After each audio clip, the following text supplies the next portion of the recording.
కొమరంభీం ఆసిఫాబాద్ జిల్లా కలెక్టరేట్లో ప్రజాపాలన ప్రగతి పాలన 99 రోజుల కార్యాచరణపై ప్రజాప్రతినిధులకు శిక్షణా కార్యక్రమం నిర్వహించారు. ఈ కార్యక్రమాన్ని జిల్లా కలెక్టర్ కె హరిత, ఎమ్మెల్యే కోవలక్ష్మి, ఎమ్మెల్సీ దండే విఠల్ ప్రారంభించారు. ఈ సందర్భంగా ఎమ్మెల్యే కోవలక్ష్మి మాట్లాడుతూ ప్రజా సంక్షేమమే ప్రభుత్వ లక్ష్యమని చెప్పారు.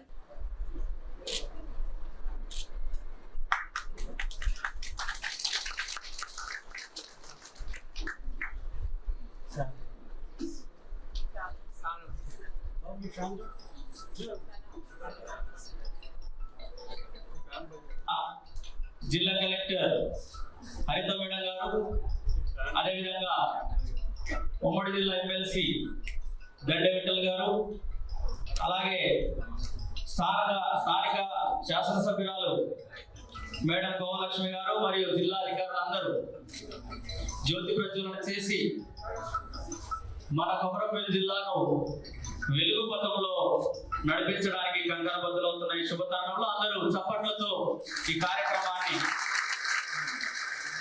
ఆహ్వానిద్దాం.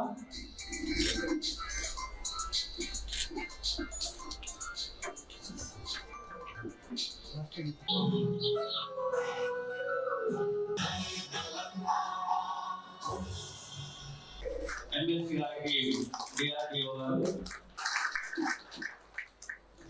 అడిషనల్ కలెక్టర్ గారికి డిఆర్ఓ గారు,